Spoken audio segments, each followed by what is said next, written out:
Assalamualaikum dan salam sejahtera kawan-kawan. Baiklah, untuk topik 13 kali ini, kita akan belajar tentang teknologi genetik. Sebelum kita pergi dengan lebih mendalam, kita akan berkenalan dengan Rosie. Siapa Rosie ya? Ya, Rosie merupakan lembu transgenik yang pertama. Apa kelebihan Rosie? Ya, susunya kaya dengan protein manusia iaitu alfa-laktalbumin yang sesuai untuk diet kanak-kanak dan warga tua. Besar kan Rosie? Persoalannya, bagaimana protein manusia berjaya dimasukkan ke dalam Rosie? Tentu awak semua pernah dengar kan tentang istilah kejuruteraan genetik? Apakah kejuruteraan genetik ini? Ya, ia merupakan teknik manipulasi gen untuk mengubah suai genetik sesuatu organisma. Bagi yang tidak tahu, manipulasi bermaksud mengubah suai ya, dan membentuk organisma baharu. Lagi, apakah yang kita tahu tentang kejuruteraan genetik? Ya, ia melibatkan pemindahan segmen DNA daripada satu organisma ke dalam organisma yang lain melalui teknik DNA rekombinan. DNA rekombinan atau recombine bermaksud DNA baharu yang terbentuk daripada gabungan DNA yang lain. Maka, ahli biologi dapat membina genom iaitu satu set DNA lengkap bagi suatu organisma. Jadi, organisma sama ada haiwan, tumbuhan atau mikroorganisma yang dihasilkan melalui teknologi DNA rekombinan ini dikenali sebagai organisma terubah suai genetik GMO.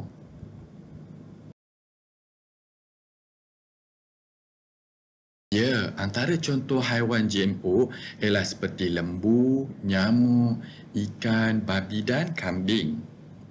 Seperti lembu, susu daripada lembu GMO tidak mengandungi beta-lactoglobulin yang mana boleh menyebabkan alergi atau alahan kepada kanak-kanak. Untuk kambing, susunya telah terubah suai dan mengandungi gen manusia. Ya, seperti kita telah pelajari sebelum ini dalam bab sistem peredaran darah, gen manusia terdapat faktor pembekuan darah.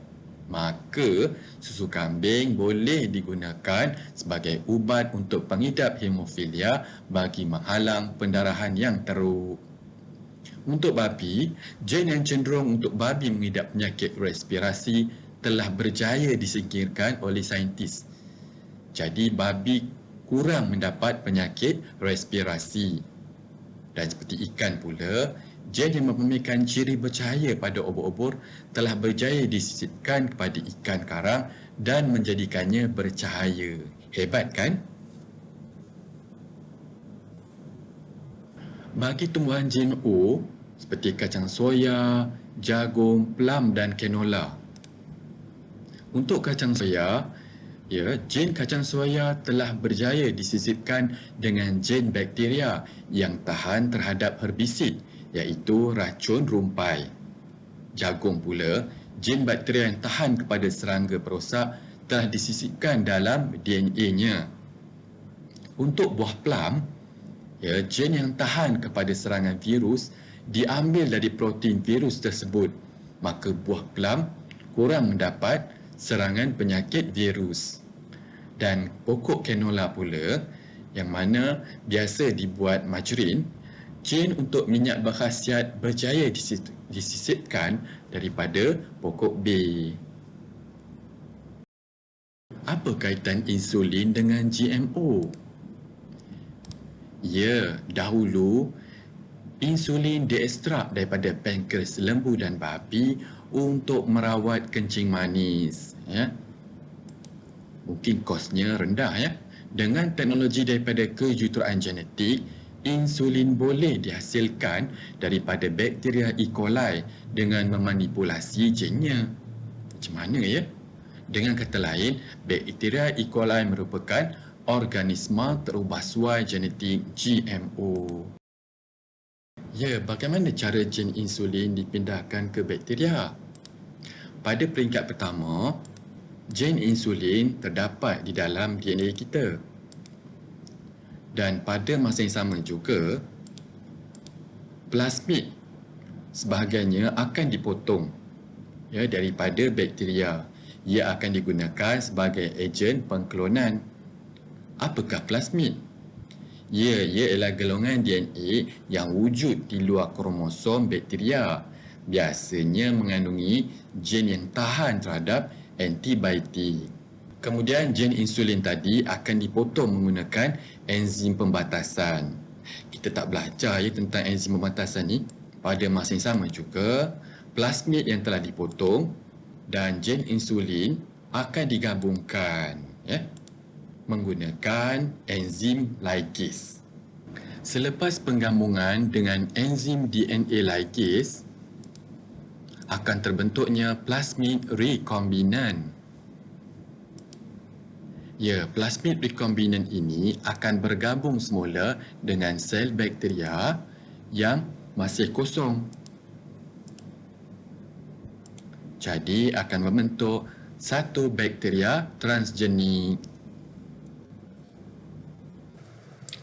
Ya, selepas bakteria transgenik dihasilkan melalui klon, ia akan dibiakkan secara semula jadi di dalam piring Petri.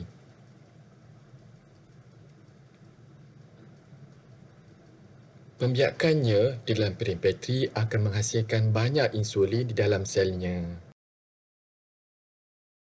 Akhir sekali, insulin akan diekstrak daripada bakteria tadi dan ditulinkan. Terdapat beberapa contoh lain organisma transgenik. Contohnya tikus makmal digunakan untuk menghasilkan antibodi manusia untuk tujuan terapeutik ataupun rawatan penyakit. Kambing juga dapat menghasilkan sutera laba-laba. Macam mana tu ya? Ya, gen laba-laba dimasukkan ke dalam DNA kambing. Protein yang terdapat dalam susu kambing boleh diekstrak untuk mengeluarkan sutera laba-laba. Lagi sekali lembu, susunya mengandungi protein terapeutik untuk rawatan penyakit manusia. Apakah kebaikan organisma transgenik? Ya, untuk tumbuhan, hasil pengeluarannya akan meningkat. Ya, contohnya seperti sayur-sayuran seperti tomato, kobis dan terung untuk kegunaan manusia. Daya rintangan tumbuhan transgenik tinggi terhadap penyakit dan makhluk perosak. Selain itu juga, ia berupaya untuk berkembang dalam cuaca ekstrim. Tumbuhan transgenik boleh memindahkan gen yang berguna daripada bukan tumbuhan kepada tumbuhan. Hebat kan? Bagaimana dengan haiwan? Ya, ia dapat meningkatkan penghasilan anak seperti lembu, kambing dan sebagainya. Haiwan transgenik juga dapat ditingkatkan tahap kesuburannya.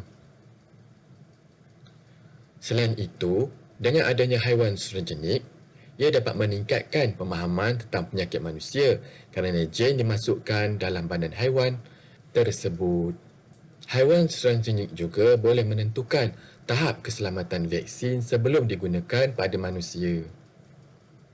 Akhir sekali, haiwan transgenik juga boleh dijadikan ujian keselamatan bahan kimia kerana mereka sangat sensitif kepada persekitaran dalaman.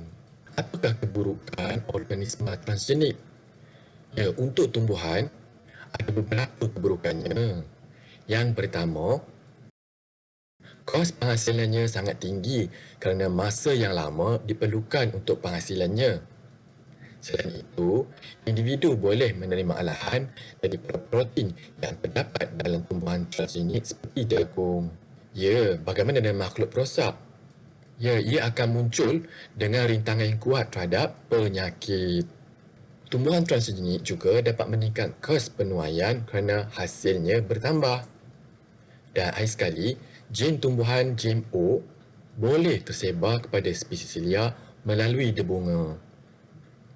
Ada beberapa keburukan lain yang boleh awak cari di dalam internet.